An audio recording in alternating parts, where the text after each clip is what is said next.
रामनगरी अयोध्या में मुख्यमंत्री योगी आदित्यनाथ ने आज मंच से विरोधियों को कड़ा संदेश दिया है।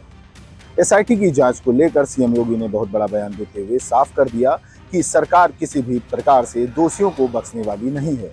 मुख्यमंत्री ने जनता से अपील करते हुए कहा कि अगर किसी के पास मामले से जुड़े कोई दस्तावेज या सबूत है तो वह सीधे एसआईटी को सौंपे। जांच पूरी पारदर्शिता के साथ जारी है। अयोध्या के दौरे पर पहुंचे मुख्यमंत्री योगी आदित्यनाथ का रुख बेहद कड़ा नजर आया। सीएम योगी ने साफ शब्दों में कहा कि एसआईटी की जांच पूरी मुस्तैदी के साथ चल रही है और अगर किसी व्यक्ति के पास इस मामले से जुड़े कोई पुख्ता सबूत या दस्तावेज हैं तो वह बिना डरे एसआईटी को दे।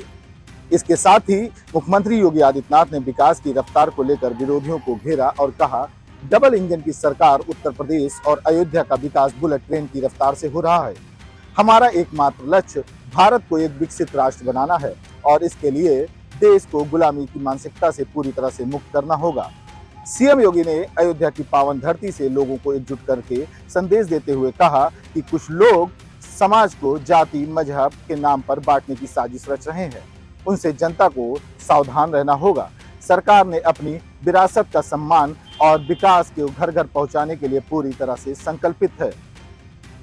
मुख्यमंत्री योगी आदित्यनाथ ने अयोध्या में दिए इस बड़े बयान ने सियासी गलियारों में हलचल तेज हो गई है, जिसके बाद से एसआईटी की जांच को लेकर जनता के सबूत मांगने और बांटने वाली ताकतों को सावधान रहने की इस अपील ने सरकार को एक बड़ा मास्टर स्ट्रोक माना जा रहा है, जिससे साफ कर दिया है कि डबल इंजन की सरकार विकास के एजेंडे के पीछे हटने वाली नहीं है।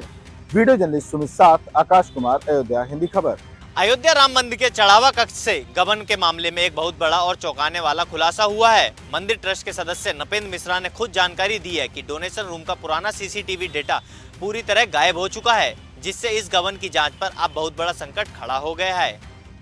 भगवान राम के भव्य मंदिर में चढ़ावे की हेराफेरी और अब सबूतों के गायब होने की एक कहानी किसी गहरी साजिश की तरफ इशारा कर रही है।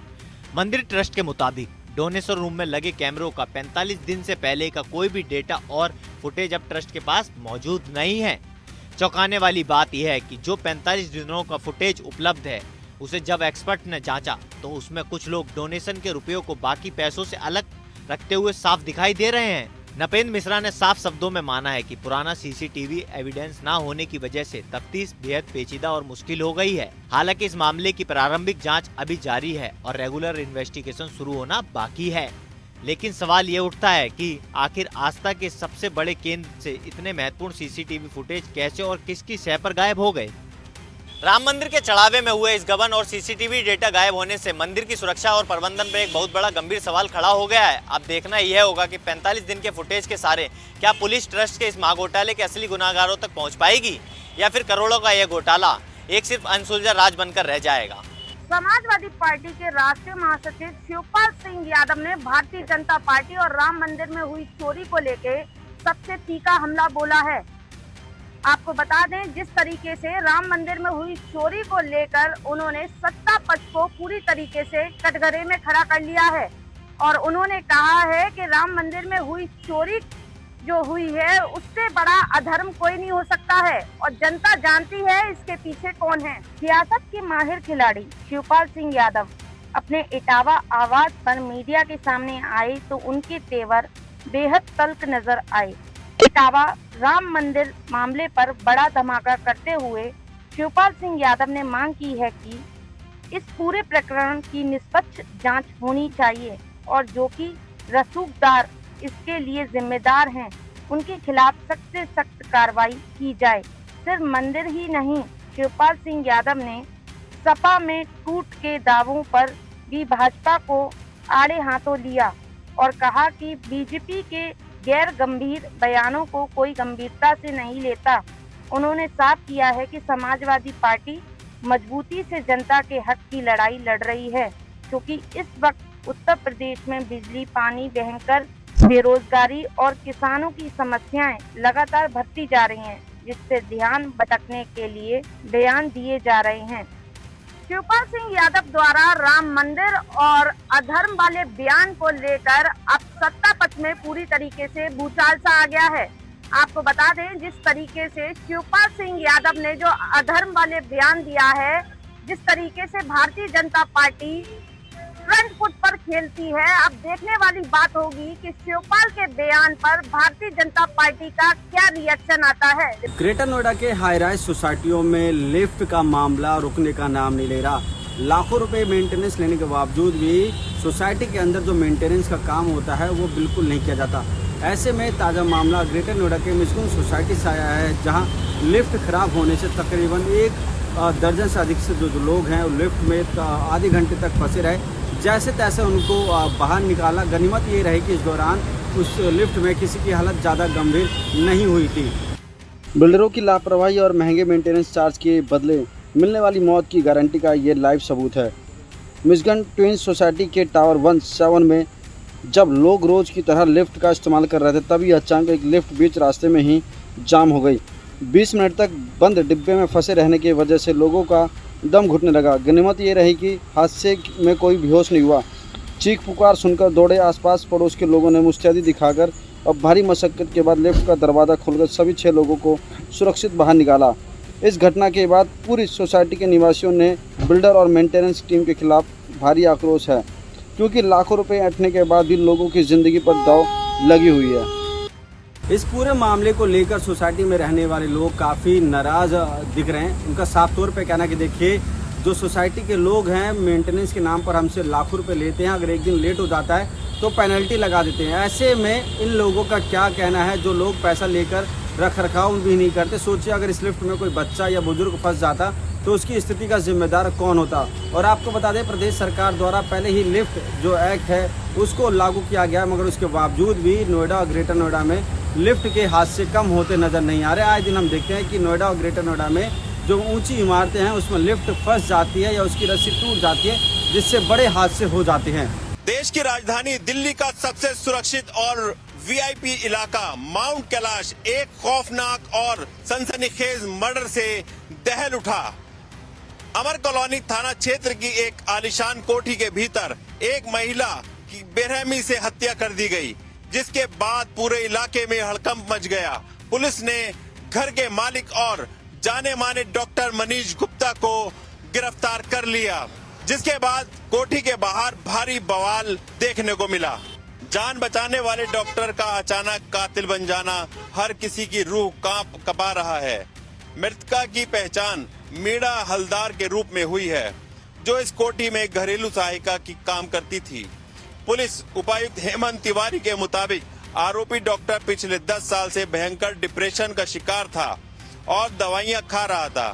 बेटे के कॉलेज न जाने और मीणा को काम से हटाने के विवाद में उसने इस जघन्य वारदात को अंजाम दिया।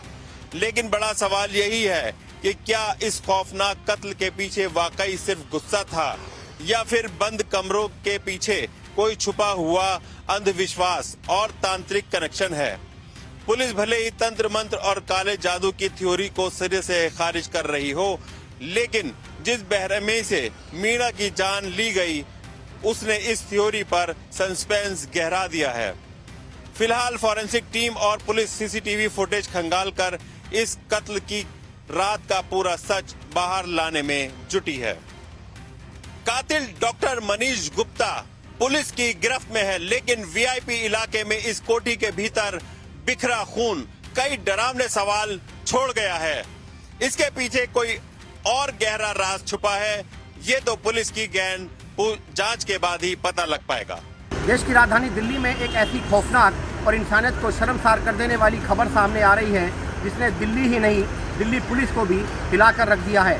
मैं बता दूं, दिल्ली में एक ऐसे बच्चा चोर गिरोह गैंग का पर्दाफाश हुआ है, जो 5 दिन के मासूम से लेकर 4 महीने तक के मासूम बच्चों को लाखों रुपए की कीमत में बेचा करते थे और उनको किडनैप कर उनसे लाखों रुपए की कीमत लिया करते थे। भगवान का रूप कहे जाने वाले डॉक्टरों और अस्पतालों का यह वो काला चेहरा है, जिसे देखकर पूरी दिल्ली सन है। पुलिस की जांच में सामने आया है कि यह पूरा रैकेट हिराज मल्टी स्पेशलिस्ट हॉस्पिटल के भीतर धड़ल्ले से चलाया जा रहा था। यह गैंग अस्पतालों और प्रसूति गृहों से नवजात बच्चों को निशाना बनाता था और फिर इन निसंतान दंपतियों को लाखों रुपए की मोटी रकम वसूल करके उन्हें बेच देता था। पुलिस ने जब अस्पताल के इस काले साम्राज्य पर छापा मारा तो कड़ियाँ जुड़ती चली गईं। इस घिनौनी वारदात में अस्पताल के बड़े डॉक्टरों और स्टाफ की मिलीभगत सामने आ रही है, जो चंद रुपयों की खातिर मां की गोद सूनी कर रहे थे। पुलिस ने इस मामले में कई लोगों को हिरासत में लिया है और अब इनके पूरे नेटवर्क को खंगालने में जुट गई है। इराज मल्टी स्पेशलिस्ट हॉस्पिटल की आड़ में चल रहे इस नवजात बच्चों के काले धंधे ने दिल्ली के तमाम अस्पतालों की सुरक्षा और डॉक्टरों की साख पर बहुत बड़ा सवालिया निशान लगा दिया है। पुलिस की इस बड़ी कामयाबी के बाद अब देखना यह होगा कि मासूमों की जिंदगी का सौदा करने वाले इन सफ़ेद पोश गुनाहगारों को कानून क्या सबक सिखाता है। मैं अपने कैमरामैन साथी आयुष के साथ दीपक शर्मा, हिंदी खबर, दिल्ली। नगर का बखरा थाना क्षेत्र एक खौफनाक वारदात से जल उठा है। एक युवक की बेरहमी से गला रेत कर हत्या कर दी गई है। क्षेत्र में भयंकर माहौल बना हुआ है। परिवारजन और गांव वाले सबको बबनी चौराहे पे रखकर चक्का जाम किए हुए हैं। बबनी गांव में फैली इस दहशत और भड़के आक्रोश को संभालने के लिए खुद पुलिस अधीक्षक संदीप कुमार मीना भारी पुलिस बल के साथ ग्राउंड जीरो पर मोर्चा संभाले हुए हैं। घटना की संवेदनशीलता को देखते हुए गांव को छावनी में तब्दील कर दिया गया है, जहां 3 थानों की पुलिस फोर्स और अतिरिक्त जवान तैनात हैं। पुलिस की शुरुआती तफ्तीश में यह बात सामने आ रही है कि यह पूरा खूनी खेल लड़की से जुड़े किसी पुराने विवाद को लेकर रचा गया था। विशेष समुदाय से ताल्लुक़ रखने वाले आरोपी की इस दुस्साहसिक वारदात ने पूरे इलाके के सांप्रदायिक माहौल को भी गरमा दिया है। पुलिस लगातार जलती हुई चिंगारी को शांत करने और शव को कब्जे में लेने की कोशिश कर रही है। साथ ही आरोपी की गिरफ्तारी के लिए लगातार दबिश दी जा रही है। गांव में इस समय स्थिति बहुत नाजुक बनी हुई है, लेकिन नियंत्रण में है। लड़की के मामले में हुए इस विवाद ने एक उग्र रूप ले लिया है। अब पुलिस के सामने चुनौती बनी हुई है। अब देखते हैं पुलिस कितने जल्दी कातिलों को हिरासत में लेती है। उत्तर प्रदेश में अपराधियों के खिलाफ पुलिस का ऑपरेशन क्लीन का अभियान लगातार अपराधियों के खिलाफ काल बनकर गरज रहा है। बीती रात फिरोजाबाद और हापुड़ में पुलिस के साथ बदमाशों की मुठभेड़ हुई है, जिसके बाद पुलिस ने बदमाशों को गिरफ्तार कर लिया है। जुर्म के खिलाफ खाकी का यह वह कड़ा प्रहार है जिसने सूबे के बदमाशों में खौफ पैदा कर दिया है। पहली तस्वीर फिरोजाबाद की है, जहां 12 जून को एक सुनार से 60 लाख के जेवरात और नकदी लूटी गई थी। बीती रात छीछा मई पुल पर घेराबंदी के दौरान बदमाशों ने पुलिस पर गोलियां चलाई, जिसके बाद जवाबी कार्रवाई में पुलिस आरोपी सुनील उर्फ भोला के पैर में गोली लग गई। पुलिस ने घेराबंदी कर 3 लुटेरों को दबोच दिया, जिनके पास से 19 लाख कैश, 2 तमंचे, वारदात में इस्तेमाल स्कॉर्पियो बरामद हुई है।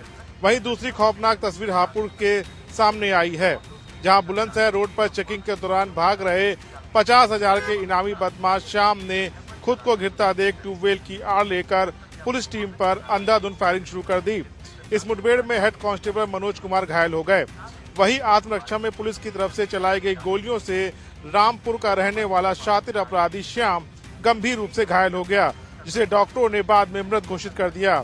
मारा गया बदमाश 1 जून को व्यापारी परिवार को बंधक बनाकर लूट करने के मामले में वांछित था।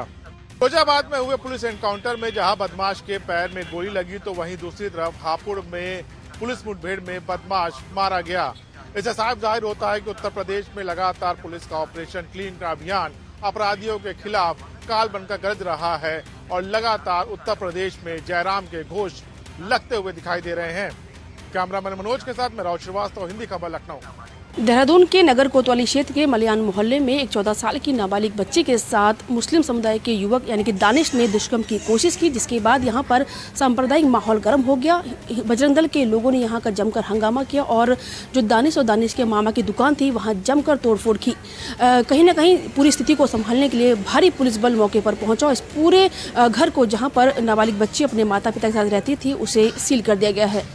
देहरादून के नगर कोतवाली क्षेत्र के मलियान मोहल्ले में हुई शर्मनाक और रूह कंपा देने वाली वारदात के बाद से ही मोहल्ले में भारी तनाव का माहौल बना हुआ है। सीओ सिटी के मुताबिक पीड़िता की मां आरोपी दानिश के मामा के घर पर ही अपने बच्चों के साथ किराए पर रहती थी और नाबालिग किशोरी आरोपी के मामा की दुकान पर काम करती थी।